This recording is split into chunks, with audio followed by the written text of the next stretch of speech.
Hey guys, Anthony here. It is Tuesday, December 19th, 2023.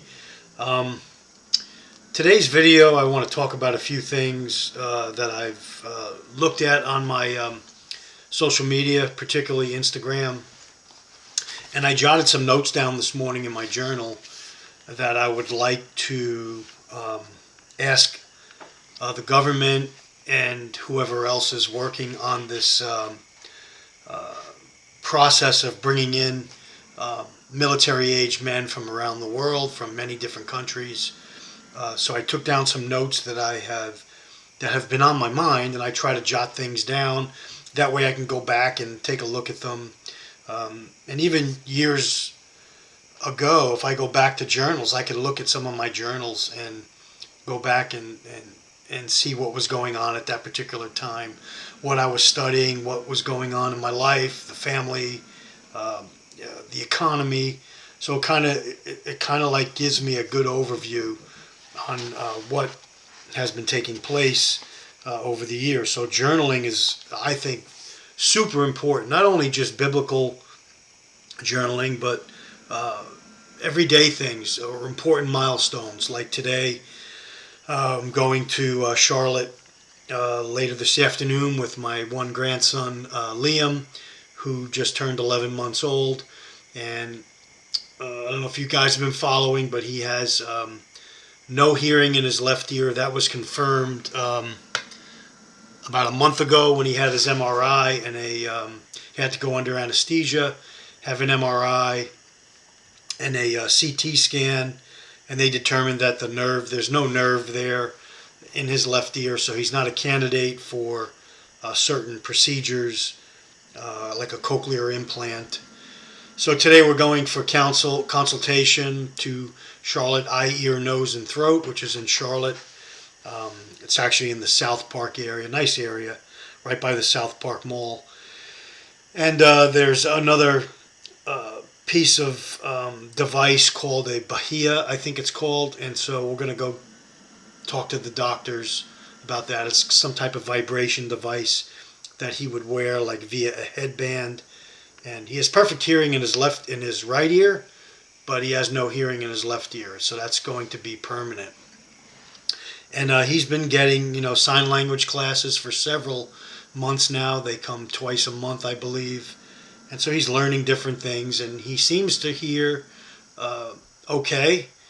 But again, he has no hearing on his left side, so things like different sounds come from different areas will affect him. So that's one of the things I say that because I wrote it down in my journal. I like to log these things so I can go back and look and see.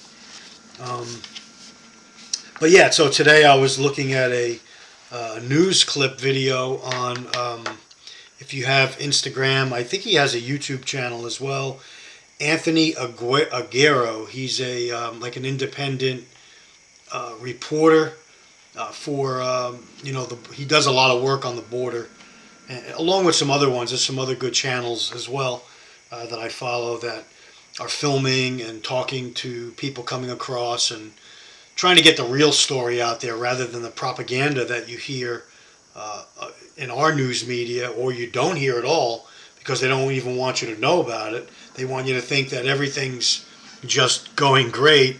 You're going to have a great holiday. The new year is going to be fine. Just keep voting for, the Biden administration, and these guys are doing such a great bang-up job in the country.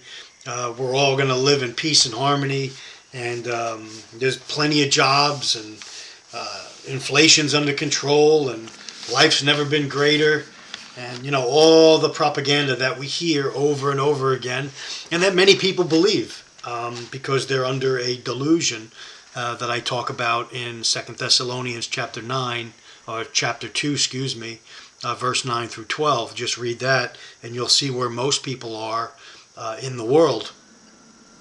So anyway, real Anthony Aguero's report was covered by Fox News, and that clip was via a Fox News coverage of it.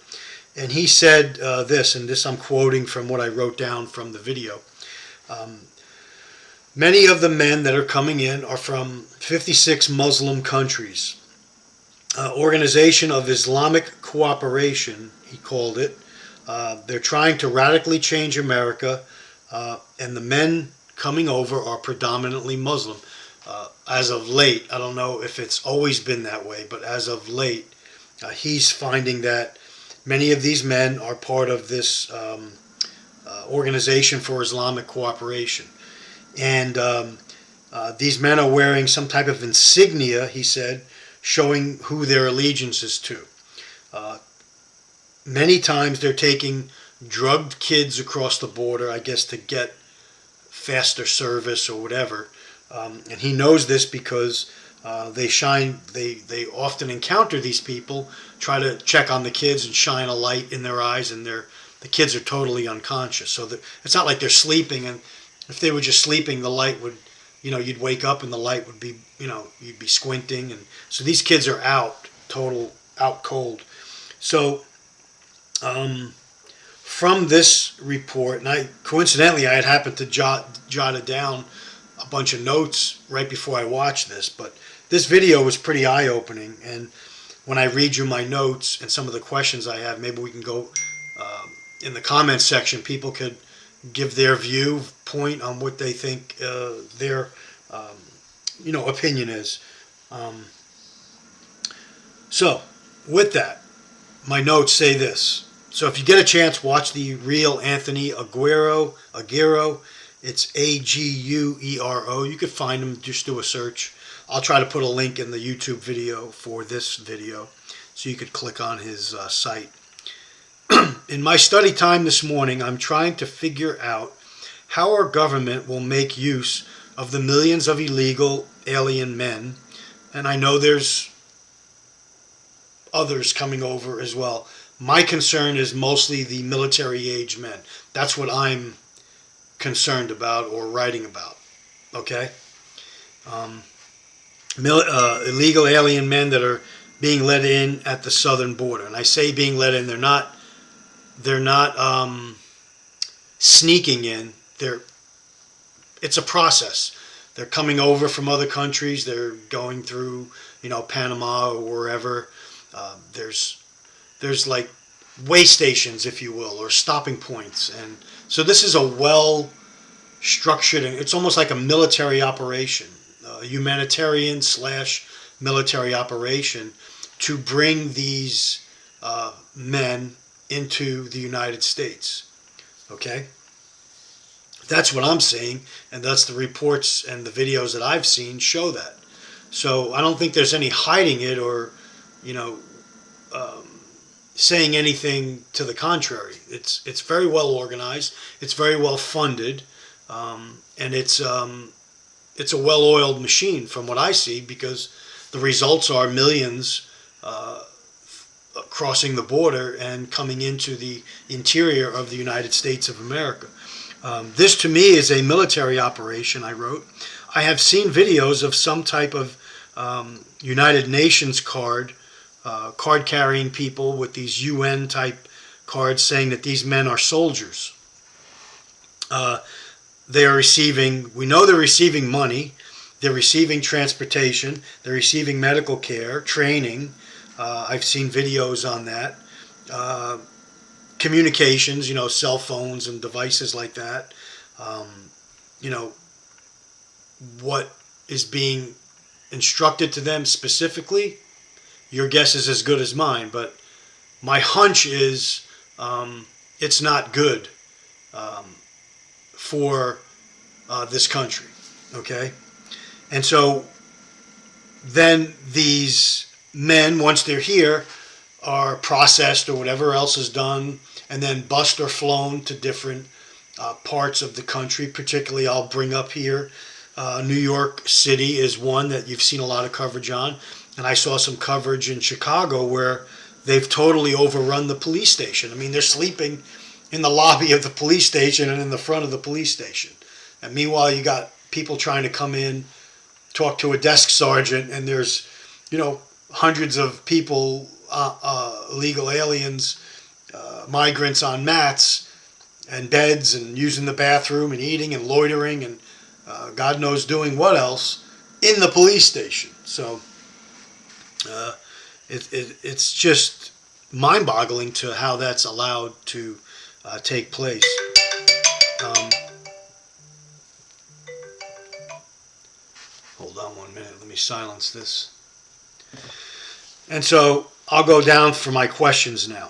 For how long will these men receive money and assistance? That's one question. How long? 6 months, a year, 2 years? If anybody knows, please write it in the comments section. Is it for a specified period? Are they brought here and being paid for 6 months, and then after that they've got to get a job or go back to their country, or what's the deal here? I'm at a little more than a year away from retirement age. I'll be 61 in the new year, and I plan on retiring and collecting my Social Security when I'm 62. So that's in the spring of 2025. So am I going to be able to collect Social Security, or is it going to be relinquished to these other people that are coming into the country? I have legitimate concerns as a tax-paying citizen all my life, and putting into the system, and now at time when I'm going to be taking out of the system, is there going to be anything for me? I'm concerned about that. Will they be allowed to vote in the presidential elections in 2024? That's another question I have. Where will they work? Who is screening them for diseases? COVID, TB, smallpox, things that maybe have been eradicated here that we haven't seen in this country. And now we have these people all over the country. How is disease being controlled? Where they're telling you and me, to fist bump and shoulder and elbow bump during the holidays at parties and gatherings, but yet bringing across possibly disease-ridden people and putting them into the country and not telling them anything, and not telling them they even have to have vaccines for their children to go into the school system, when we're being forced to vaccinate. So these are questions that I have. What is their criminal history? Do we know their backgrounds of these men? What is their mission? What's their mission? If you're going through all the process of bringing them here, is the mission to add to our workforce because so many millions are going to be retiring and leaving the workforce that we need to replenish that, and there's not enough coming up? So what is the mission of that? Are they going to be? We see now that some are being made DACA cops. I heard a speech by a political person, I can't come up with his name right now, that talked about, well, if you go into the military and serve, you'll have a path to citizenship. So what is the mission, the overall mission that our leaders, Democrat and Republican, because they're both guilty of this, let's face it, they're dancing around playing this, good cop, bad cop charade. It's all a bunch of bullshit. Meanwhile, millions are here already. What happens to them after the 2024 elections? What happens to these people that have come into the country? What are the long-term plans for them? Is it citizenship? Is it military service? Is it domestic police? These are some of the things I just mentioned. Will they pay taxes? How will they pay taxes? Who is organizing this entire process? What agency is spearheading it? Is it CIA? Is it the Pentagon? Is it the United Nations with, as the front organization with input from many other organizations, like United Nations as a cover story, as a front organization? What is the organization that's running this process, and who is behind funding it? Where are all the funds coming from? In America, is it coming from our tax base? Is it also coming from other countries? Is it coming from private investors like, George Soros type people? Where is all this money coming from? What organizations are existing? different NGOs, these so-called church organizations like Catholic Charities and others. All they are is, tax shelters or whatever you want to call it, 501(c) companies, and getting money per head. Follow the money is everything I say. Just like with the thing, you follow the money. You saw the push was in hospitals and different things, and people being awarded for pushing an agenda, monetarily awarded. And so where is this funding coming from? So that's my video on this topic this morning. I just wanted to do that and put these questions out there because I'm legitimately concerned going into the new year, not knowing what's going to come in the new year with all these millions of military-age men dispersed throughout the country. I have legitimate questions as a citizen, as a tax-paying citizen of America. And so I'd like those questions answered. Thanks for watching. Take care. Stay ready. Anthony signing off.